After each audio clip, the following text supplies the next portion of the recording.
We know. And we know they know. And they know, we know, they know. And in turn, we know they know, we know they know, except until quite recently, us. We mortals didn't know they knew. They knew, until Mr. Edward Snowden let us know he knew. Whether we call it eavesdropping or spying or signals intelligence, the very nature of electronic monitoring has radically evolved over the past few decades, and we are still trying to wrap our monkey brains around what it all means. Let's begin at the beginning. We're here to talk about Field Station Berlin. And anyone who's been to Berlin has looked up at the skyline, and somewhere between the Funkturm and the Fernsehturm has seen a vaguely phallic-shaped whitish structure silhouetted against Berlin's slate-gray sky. It's abandoned now. The only things that live there now are ghosts and untold secrets. It was my home for 2 years in the 1980s. And as I stand before you today, I still don't quite understand how and why I ended up there. But I can tell you that if I hadn't started there, I certainly wouldn't have ended up here. So bear with me and let's Zen navigate our way back in time and into that strange building.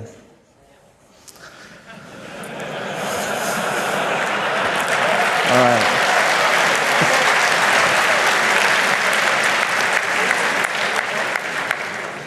Officially, it was a radar station.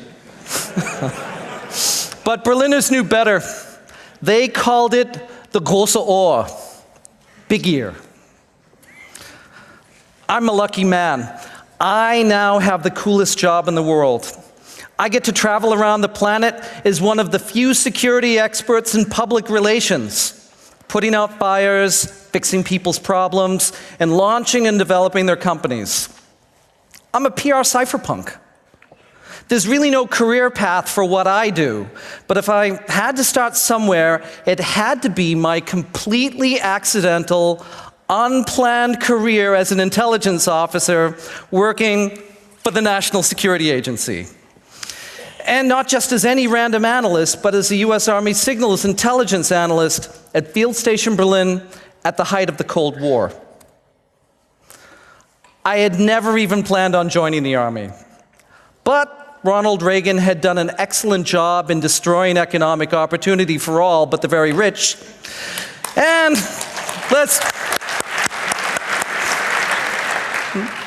nice round for Ronnie. And for those of us straight out of college, there was next to nothing to do out there. I was once rejected for a job as a waiter because I didn't have a graduate degree. So my life choices came down to moving back home with my parental units, committing suicide, oh, it's this way, right? Or joining the Army. Really.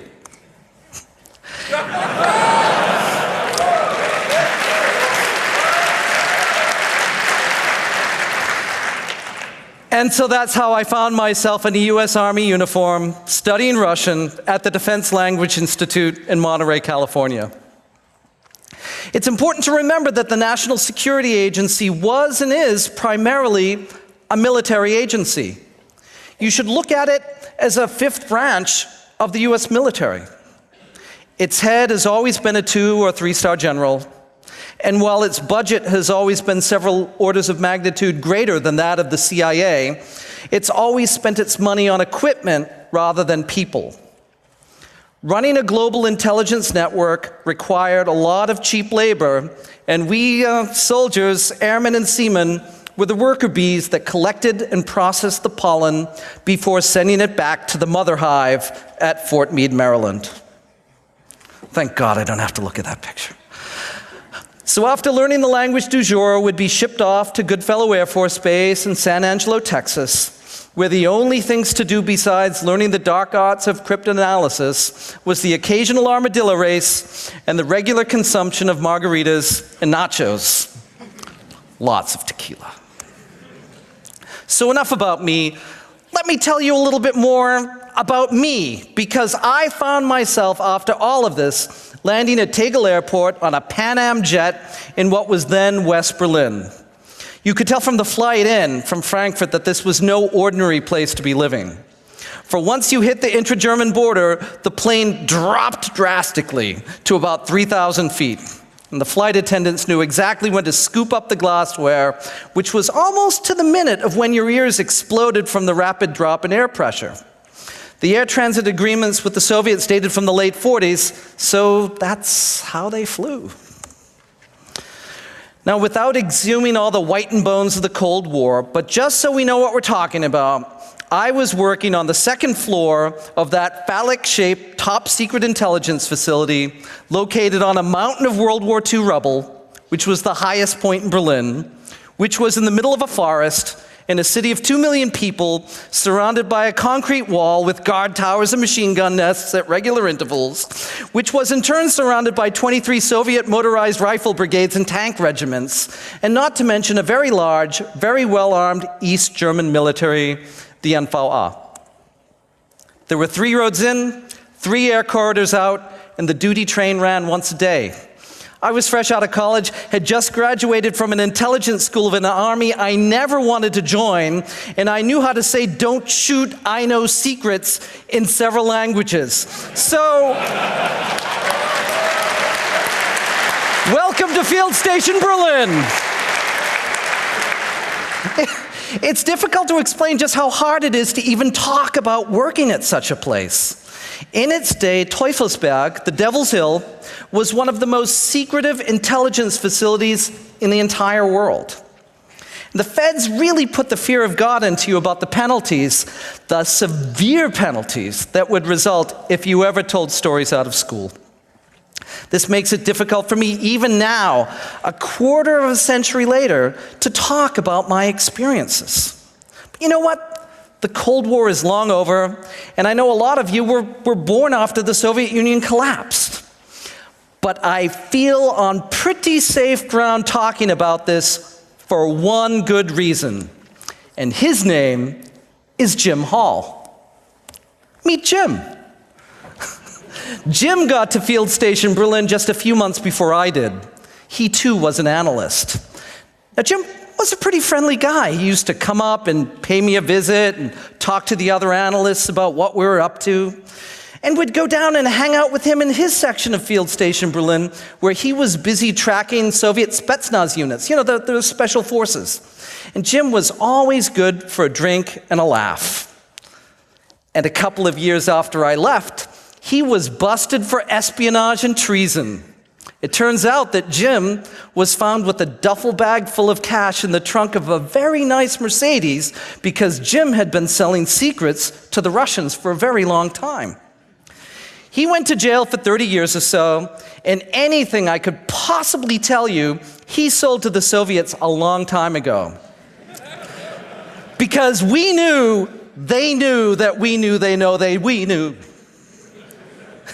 And if you're wondering why this is the first time anyone has ever given a serious talk about the inner workings of Teufelsberg, this talk should give you a pretty good idea why. Let me take you into the compound. We called it the Hill, and I worked on the Hill for a little over 2 years. At any one time, there'd be about 200 people working up there, 24 hours a day, 365 days a year. I celebrated New Year's there in 1984. A bunch of us went up to the 5th floor and looked out on the city awash in fireworks at midnight. You could even see the borders between East and West Berlin, and not just because of the wall and the illuminated death strip, but because the fireworks celebration stopped where the wall began. In the beginning, as I understand it, Field Station Berlin was just a collections point where signals were intercepted and recorded, and then the tapes would be sent back to Fort Meade for processing. Now, sometimes the backlog would get severe, and it would take months before the tapes would be listened to. An old story on the Hill says that what brought about real change to Field Station Berlin was the fact that we had advance warning about the building of the Berlin Wall. But because the tape containing this intelligence was listened to almost 6 months later, It was ultimately too late. Construction had already begun. So from the 60s onward, there was an early warning element to our operations. By the time I got there, we not only had operators rolling up on frequencies to record them, but actively listening in and making notations. These recordings were then sent off to the processing shop, where the scanners would transcribe their contents. The transcripts would then be sent over to the analysts, who would then write up a report and send it off to Fort Meade. And I was one of those analysts. The Hill was a joint forces base. There were elements from the US Army, the American Air Force, the British Army, and the RAF. There was only one way to get onto the Hill. The gate was guarded by German local nationals, we called them LN Guards, and backing them up was a company of military policemen. You typically came to work on the duty shuttle, which was a bus that ran from the field station barracks in Lichterfelde, and if you lived off base or you missed the shuttle, you could just take the U-Bahn to Theodor-Heuss-Platz and then walk. If you timed it just right, the duty shuttle would stop for you, or someone with a car would pick you up. The bus would drive you through the gate and stop right at the front steps, and you'd walk up, show your electronic blue badge to the MP, and then pass it over the electronic reader and proceed down the main corridor. To the immediate right, you would see a metal door that led to the area that the Brits used. Now, the English were our poor cousins. When we disposed of our old equipment, they'd go outside and scavenge our thrown-away racks. Their intercept gear was almost all off the rack, whereas ours was almost all bespoke. And I don't want to go into too deep a dive into the technology we had. If you have any questions, you'll find me at the bar afterwards. But suffice to say that Teufelsberg was beyond state-of-the-art. And I know there's some old guy out there in the audience who worked for IBM in the 50s that remembers using Skype when Adenauer was Bundeskanzler. But up on Teufelsberg, back in the 80s, we were using instant messaging, and we'd already started transitioning in the early 80s from magtape to hard drives. So enough now about toys.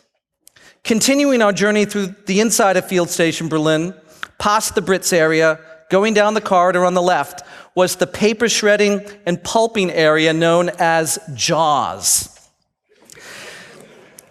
If you annoyed the wrong people, you would find yourself working at JAWS for a shift. It was a loud, wet, and disgusting job that involved pulping and baling the many untold reams of paper generated by Field Station Berlin. Weirdly, the pulping paper bales were supposedly sent to a disposal site in East Germany. So the security guys were regularly unbaling and rebaling just to make sure everything was properly destroyed. At any rate, you would continue down the corridor where you would find a set of elevators which would take you to the area where you worked. And I worked on the second floor, which was where the analysis section was. The European Communist section, which looked after the East Germans and the Poles, was also there, as well as where the Air Force, Air Defense, and Operations Interceptors worked. In another area on the same floor, behind a rather flimsy door with a crypto lock, was La Fox, which was our data center. And that's where all the racks and intercept recorders were kept and maintained in very, very large racks. I did a little bit of time back in La Fox, where my job was to explain to the technical guys what the operators on the floor meant. A job kind of the reverse of what I do today, which is to explain to mundanes what technologists are really up to. Moving on, behind the analyst section was where the watch officer sat, responsible for the oversight of all operations of that shift. Behind him were 10 to 15 teletype printers constantly pumping out intelligence reports from around the world. We would, of course, only get things that related to us in Central and Eastern Europe, but also hourly reports about what was happening all over the world. There'd be somebody assigned to separate and collate these reports into daily read files. And one of the great things about working as an analyst was that you got to read the read file. Now, what the intelligence community considers super secret or very valuable is a very strange thing. If you bought a copy of today's paper and looked up to see what the weather was in Moscow that day, that would be unclassified.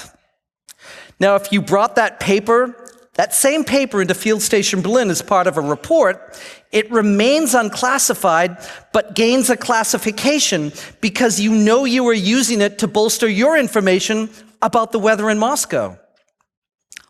But if you pointed a dish at the group of Soviet forces Germany's weather information line and read or heard the weather was going to be cloudy and 19 in Red Square tomorrow, then all of a sudden this becomes highly classified code word information, because we don't just know from reading the newspaper. You know, the Kremlin knows that it's going to be 19 and cloudy in Moscow. You live in this ethereal world where you know things, and then you really know things. And you feel like you have an insight. And I believe one does have a true insight into what's going on in the world, or more importantly, what the most important people on earth are basing their decisions on. Because this is considered definitive information for working the analysis desk for the National Security Agency. I knew what they knew, that I knew that they knew. My favorite section of all was located diagonally across from the analyst section, just over from Treadmill, which was the Russian processing area. It was an unassuming area full of shelves and cabinets filled with books and binders and videotapes. It was the library. Now, I've never been able to walk past a bookstore or library without exploring, and a library in an NSA field station, well, that's just too good to pass up. When things were quiet, I'd bury my head in the library and read the real history of historical events. Yes, because there really are classified accounts of historical events. Two things I remember well were watching a talk by the man who was then CIA station chief in Tehran when the embassy was taken over in 1979. The CIA station chief was one of the 51 hostages held by the Iranians for over a year. The talk he gave was in the form of an interview before an audience of spies. And the one part I'll never forget was his answer to the question, what did the Iranians get? He said, after a very long pause, they got everything. Turns out that no one initiated destruct procedures, and so all of the classified material you'd expect to be inside a CIA station, and so what wasn't given to the Soviets ended up in an Iranian museum of American imperialism. So we knew, they knew, we knew. Another historical event I learned about was the incident of the USS Liberty, which was an NSA ship in the Mediterranean staffed by US Navy sailors that was repeatedly bombed and strafed by the Israelis in 1973. Scores of Americans were killed. The Israelis claimed that it was a case of mistaken identity, but the real history was clear in its verdict. The Israelis knew exactly whom they were killing. They just didn't want the Americans to know what they were up to in the Sinai before they invaded Egypt. We field station analysts, when we weren't busy reading the read file, browsing through the intelligence library, playing pranks on people, or taking in the air up on the 5th floor, spent our time writing reports. And every report was addressed to one man and one man only, Dernza. Director, NSA. Everything was to Dernza. We called him Big Daddy. As in, hey, Scannell, did you get that third shock thing QC'd and off to Big Daddy? Or, yeah, it's important, but it's not worth waking up Big Daddy. Big Daddy knew everything. He was the hive queen to whom we brought the intel nectar. Now, NSA listening posts are neither pretty nor comfortable inside. Everything is pretty much gray or white. Field Station Berlin's interior looked a lot like Mission Control at Cape Canaveral, real glamorous, right? But instead of people sitting in movie theater-style rows in front of monitors, Field Station Berlin was set up with bays of workers in front of monitors and racks of demultiplexers and receivers around the edge of the room or in pods in the middle of the room. Think harshly lit arcades like from the movie War Games, but with all the screens in black and white. All the metal was battleship gray, from the racks to the covers of the receivers to our main computer LaFox screen, which was originally built as a fire direction control system for recommissioned battleships. Every room was built on raised flooring that provided tempest-proofing, as well as ample space for cable. It was cold, purposely so, because of the electronics. We'd cut the fingers off of our wool gloves so we could keep typing while at the same time keeping our hands warm. Within the context of the Cold War, working in a building full of spies on top of the highest point in an island city surrounded by 250,000 troops of your adversaries does not make you feel terribly safe. In fact, a gallows humor sets in, sort of a distilled version of the kind of humor everybody else in then West Berlin developed in response to wall fever. But while the working environment could occasionally be harsh and stressful, it didn't mean it was all work and no play. I mean, what happens in a tightly contained environment full of smart 20-somethings is the same that happens everywhere else. People play jokes. One of the things that would be done would be carbon papering somebody's headphones. Now, when typewriters were still common, you'd make a copy by taking a piece of carbon paper and sticking it between two sheets of paper. What we'd do is we'd take a piece of carbon paper and rub it on the inside of somebody's headphones, and this would leave an extremely large, very big black mark around each of their ears that would be very difficult to remove. Because that's what you get when you take your headphones off. If you're foolish enough to take off your tunic and work in your t-shirt, it was not unknown for someone to soak their shirt in water and fold it perfectly and put it in the freezer. And by the end of shift, it'd be a perfectly frozen rectangle. Never happened to me. Some of the jokes were job-specific. For example, in signals direction finding, each line of direction is called a lop. So you take 3 bearings from 3 different positions, and where the 3 lops intersect is the location of your target. Lops. New people would be sent back to engineering for a box of them. They'd be directed to pick up a scary, badly weighted box full of broken glass and nuts and bolts, so even the slightest movement would make them think that they broke something. You broke the locks! And every new intercept operator eventually found themselves unintentionally taking copy from West Berlin taxi drivers. 21, 34, Empfang gekommen. 78 bestätigt. They'd eventually get overwhelmed with all the traffic, and more than one would eventually come to believe that we were under attack once they realized the signals were coming from inside West Berlin. There was also a very heavy element of fetishizing our enemy, our targets.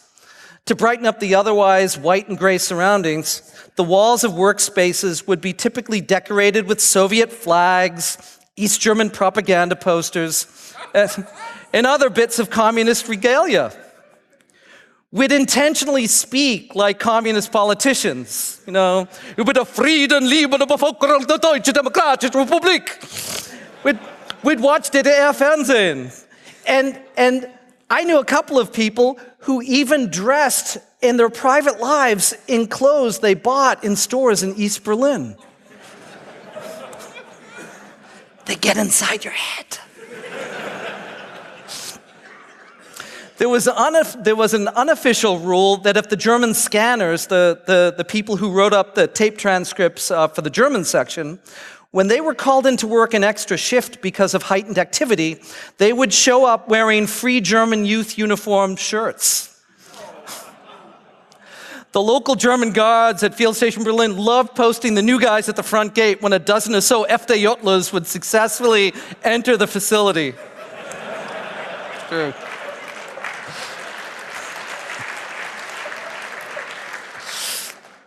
The European Communist section was also home to the station's best collection of propaganda posters. They raised money for their parties by running a cafe out of an old wooden footlocker. Cafe Yurkom would sell us overpriced Capri Sun, potato chips, and candy bars in order to fund their off-duty debauches. Our Air Force counterparts also had their fun. They ran something called the Ghoul Pool whenever the Soviets trained in the air. Now, the Soviet pilots were infamous for their recklessness in the air during training exercises. So our spies ran an in-house gambling book.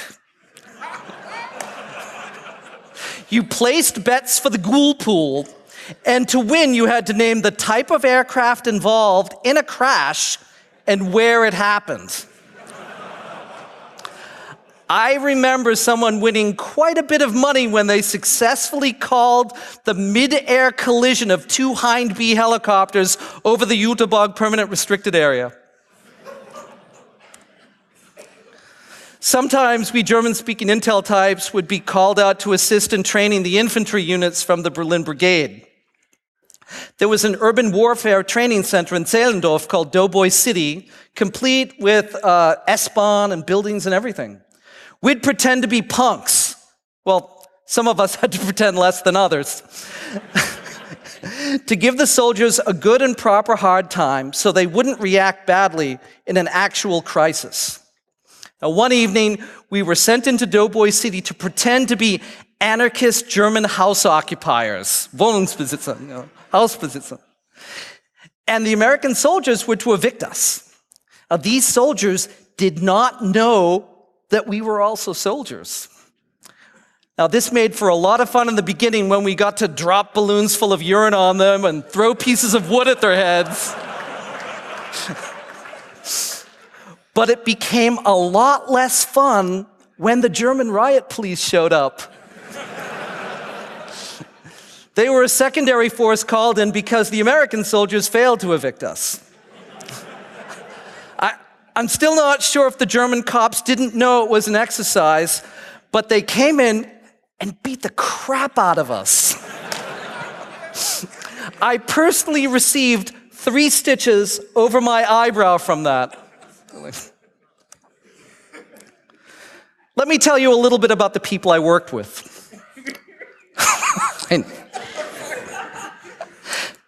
At a time when the US military had very few women, over 30% of Field Station Berlin was female when I was stationed there.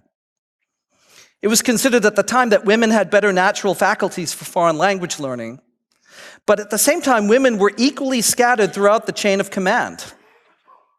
Field Station Berlin may have been progressive on the sex front, but racially it was very, very white. There were only 5 black people, 5, in an intelligence unit of around 750. Other groups were overrepresented. A surprisingly large number of Teufelsberg workers were either Mormon or Seventh-day Adventists. It's true. I'd later been told that this was because of the ease of which they were granted security clearance, because all good Mormons and Seventh-day Adventists neither drink nor smoke nor indulge in physical pleasures. This would all be fine and well if this were only about their personal morality. But is it good for a nation when groups that hold moral positions out of line with the mainstream populace start making decisions about war and peace and what is right and wrong? I'm not sure. Many of the people who worked at Field Station Berlin were smart misfits. We got out of college, couldn't find a job, and were crazy or stupid enough to join the army. There were at least 2 PhDs in my unit and a number with graduate degrees. And just going through NSA's cryptanalysis course really does do something to your brain. Just as lawyers have their brains rewired in law school, the crypto course absolutely remaps sections of your brain and gives you the strange but very real ability to predict the future in very, very limited ways, which is a useful skill whatever you do in your life. We SIGINT worker bees were almost all better educated than our officers, and this was something that all accepted for the most part, and it made for a pretty good working environment. But there's always one that just doesn't want to work within the system. In my case, there was a new captain by the name of Mooney, who was the watch commander of my shift. He insisted on calling me into the watch office when I could have been doing something more useful, just to discuss with him the big picture. Mooney was a bit of a conspiracy nut in training. He was pretty sure there was something really big going on out there, but we just hadn't spotted it. Hence, the big picture discussions. And on one very, very slow night, after being called in about the big picture, one too many times, I went back to my section and found a small news article in the Army Daily newspaper, Stars and Stripes, you probably know it, that mentioned that several military bases in West Germany had gone on heightened alert for unspecified terrorist threats. So I took this unimportant snippet of news and paired it with some routine radio training for the East German border guards for their new guys in the guard towers. And so I wrote this up as a very short report, merely reporting the facts and giving it the appropriate levels of very high classification, and turned it over to Captain Mooney. He was ecstatic. This is clearly the big picture he was looking for. So right at shift change, just as I was leaving, on a Sunday, Captain Mooney put Field Station Berlin on red alert. Battle stations! This meant that everyone that came on duty could neither leave nor be relieved. Soldiers coming to work wearing clothes for a normal shift found themselves in the middle of winter stationed in the cold with M16s they didn't know how to shoot on the roof with a building on lockdown. No food or drink. All the auto-destruct gear was put in a hair trigger. It was mayhem. And the last words that man ever said to me were, "Scannell, you're gonna get a medal for this."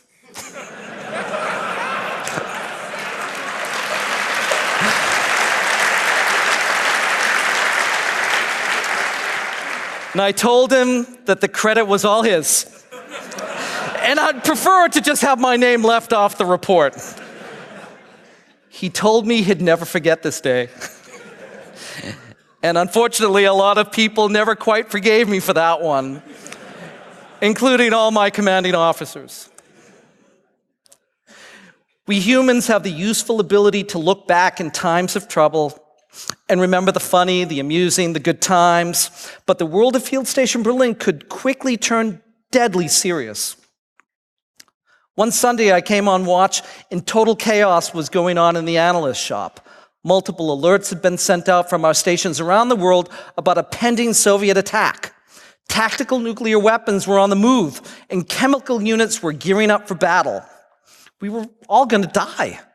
This was it. It was the big one. And all because Ronald Reagan, in preparation for his weekly radio address, decided to test the mic, not realizing it was live, with the words, "I've signed legislation that will outlaw Russia forever. We begin bombing in 5 minutes."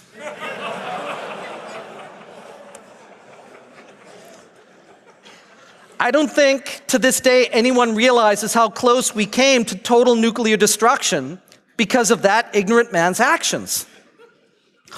Fortunately, we knew they knew, and so we let them know so they knew. And so in the course of the 8-hour shift, Soviet military activity gradually returned to normal, and we all lived to spy another day. Looking back, I think I may very well have been working during the golden age of SIGINT, a relatively short period in history when there were hard and fast rules over what was legitimately a target and what was none of our business. Collection was highly targeted. There was no wholesale vacuuming of data, not only because the world was still very much analog, but because it was illegal under US law. In the 1970s, the NSA committed a number of crimes against the state that were exposed by a US Senate Intelligence Committee led by Frank Church. The Church Committee set down hard and fast rules about what the NSA could and could not do, the most important of which being they absolutely, positively could not spy on Americans. This was codified in an intelligence directive known as UCID 18. When I worked on the Hill, and you had the grave misfortune to intercept a US person, all hell broke loose. Tapes were wiped, brains were degoused, papers were shredded. You were expected, and you did, to delete whatever it was that you don't remember that you just deleted. You no longer knew you knew. I realize that NSA not spying on Americans gives little comfort to her friends and allies, but it's an important thing because it demonstrates that there was, once upon a time, a culture of rules and behavior that codified an almost fundamentalist level of privacy and respect for the people that you were sworn to defend. You did not spy on your own.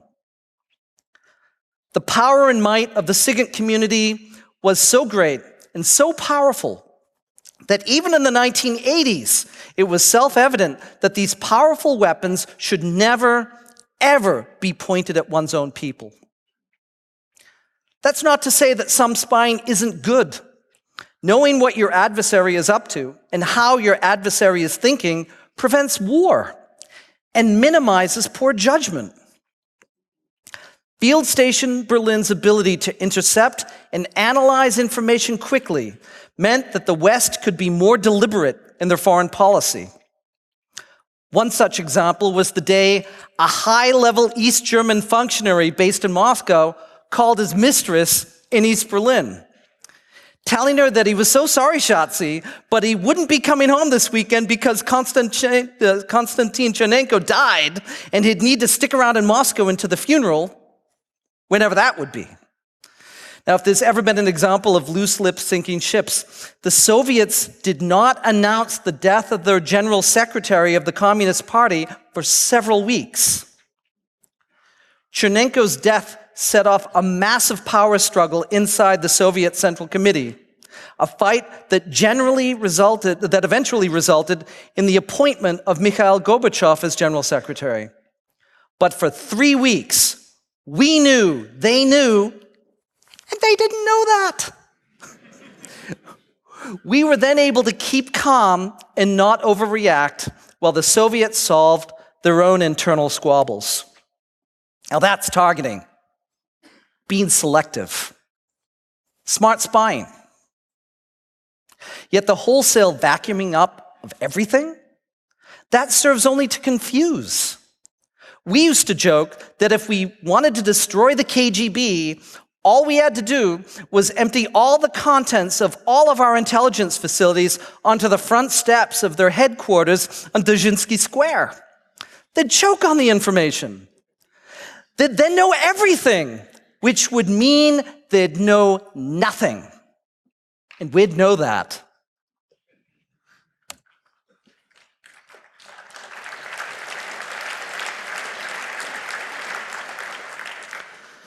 An intelligence community that treats everyone, whether friend or foe, as a suspect is not a tool of war prevention, but a means of control.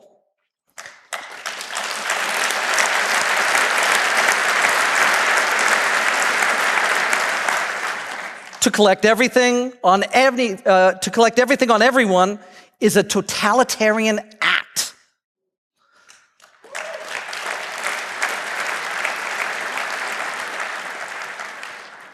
So here I stand, a lucky man. I got a front row balcony seat inside one of the strangest, most curious theaters of the Cold War.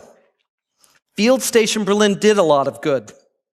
It had a very targeted mission, and the work we churned out helped cooler heads prevail at a time when the world was at 3 minutes to nuclear midnight. And today, Field Station Berlin stands empty, a derelict.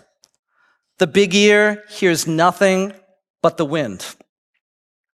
Its intelligence purpose is past, but there it stands, an off-white phallic shape between the Funkturm and the Fernsehturm against the slate-gray Berlin sky. It may now be a derelict, but isn't it also a monument?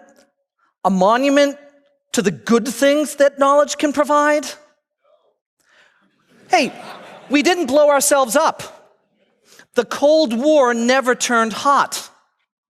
And if we didn't know what we knew because of signals intelligence, it could have heated up pretty fast. Field Station Berlin stands as a monument and a memorial to the power of knowledge and learning over brute strength. But it's also a warning, a big white phallic symbol reminding us that if we use these intelligence weapons on our own people, we're all literally screwed.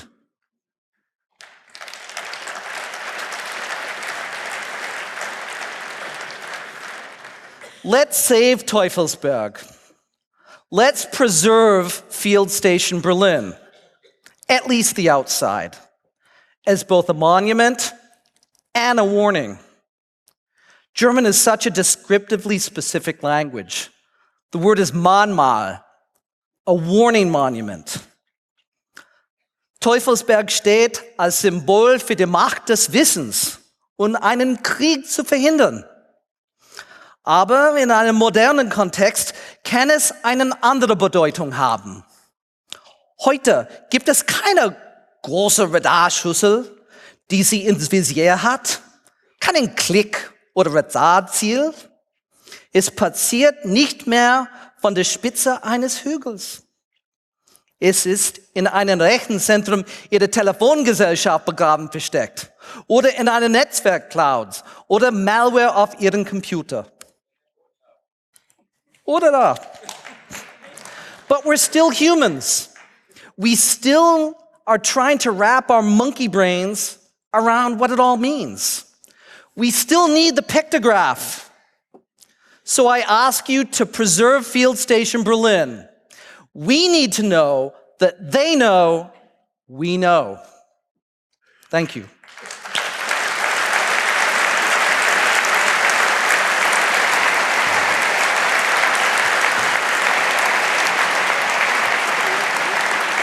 So, thanks for your great talk, Bill. Thanks. We do have enough time for a Q&A session, so you may line up with the microphones. If you leave before, please do this as quietly as possible, and not like you do now. Please be quiet so we have a Q&A. We can just meet in the bar. We don't need to do a Q&A, we can just meet in the bar. As you wish. No, watch the streams. Of course, no, please. Happy to answer any questions. Okay. Okay, if it gets more quiet, we may start the Q&A. As such,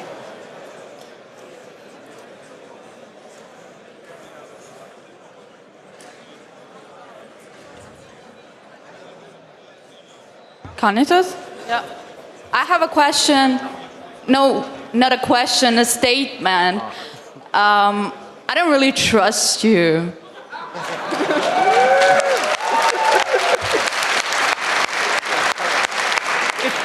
If I put on my tie, will that help? okay. Microphone 2, please. Yeah, hello. It's really strange because you remind me of the old Stasi officers from my family and all around, and the old same stories of, oh, we are so great guys and we know everything about they know, but they don't know. And I don't know why is James Hall or Mr. Carney your reason to speak here and not Mr. Edward Snowden. It's really strange that you not spoke and your friends of the NSA spoke about things that matter and not histories and funny stories from your military career. It's such strange that they use this thing like an intelligence agency is defended by, yeah, it can go make good things and everything else. It's, I don't know, disgusting. Were you at the same speech I was? Right. Sure. Okay, microphone 1. Okay, hello.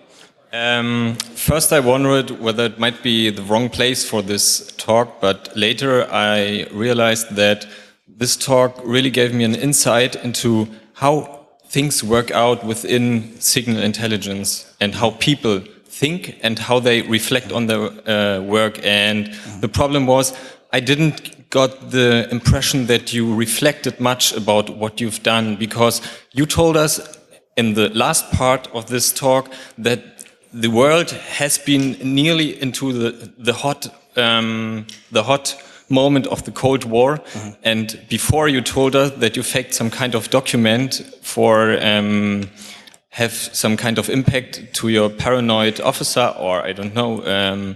So, have you an idea what responsibility was within your job when you're telling us all these jokes? You know what I mean? This responsibility in faking a document when you know that there's a Cold War going on and there's a chain of commands taking action maybe you can't control later? Well, certainly, 30 years on, you can think about that, sure.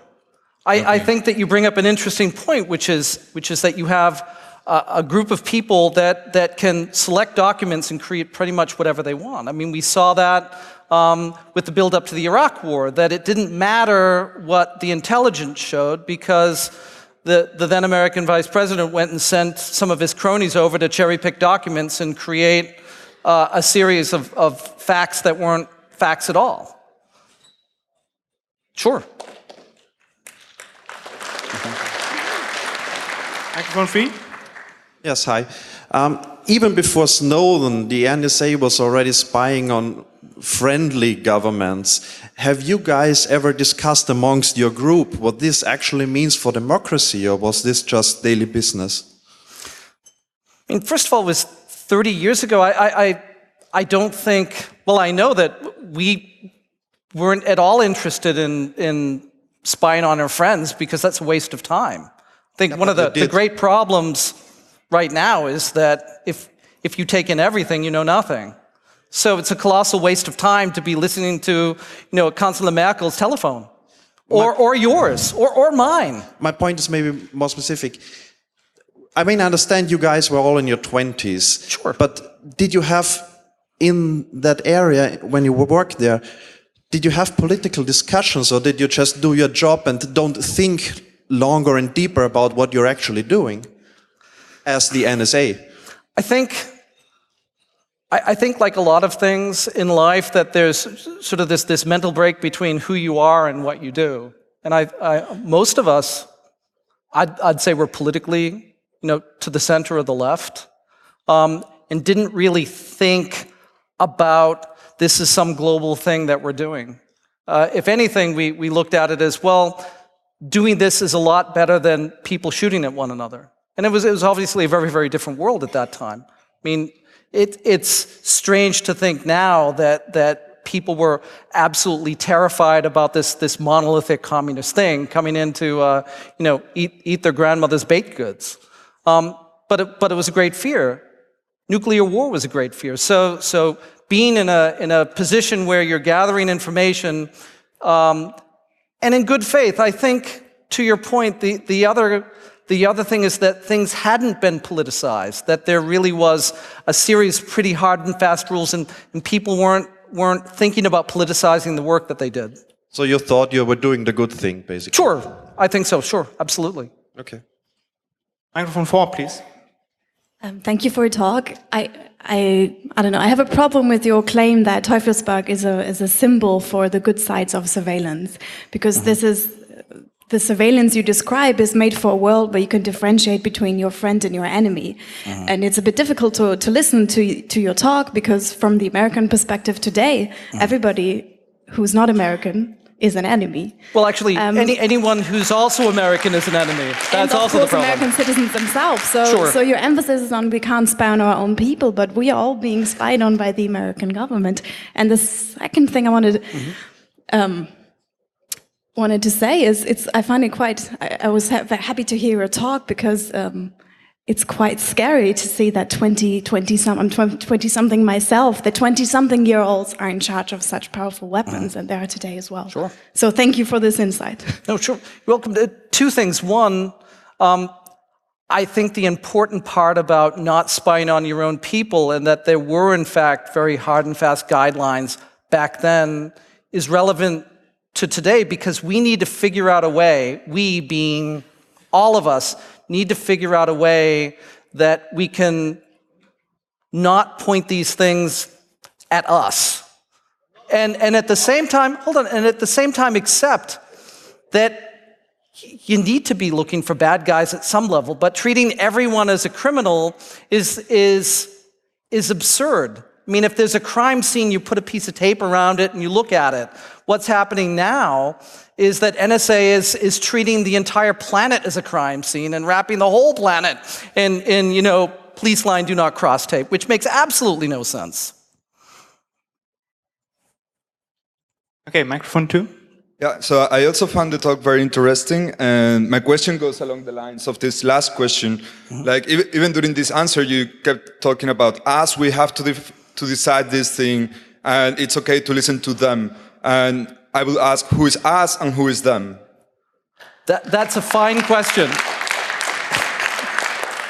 And if you drink, come and have a drink with me. And if you don't, then you can watch me drink. Because I think that that's a very interesting question. I mean, I spend time in various places around the world, and this idea of them and us and them gets very complicated. But I think that we can all agree that there are some elements that don't like other elements, and that keeping a general look on what those elements are up to and being able to take appropriate measures is a lot better than wholesale wanton destruction.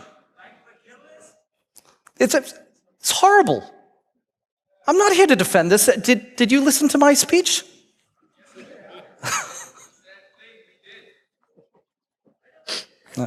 Okay, we have only 3 minutes left for more questions, so we continue with microphone 5. I have a question about your security clearance. You told us that you didn't tell everything because you're not supposed to. What would happen if you tell us all?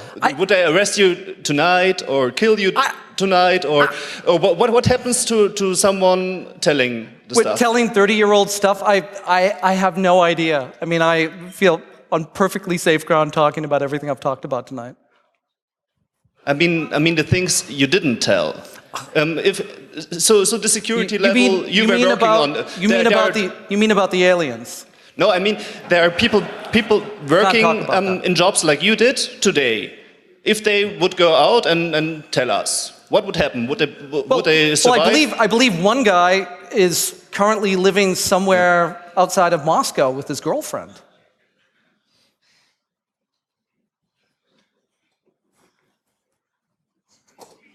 Okay, when we've got a question from the internet. Do you really believe that you ever prevented anything? What justifications do you have for that, or can you give any examples?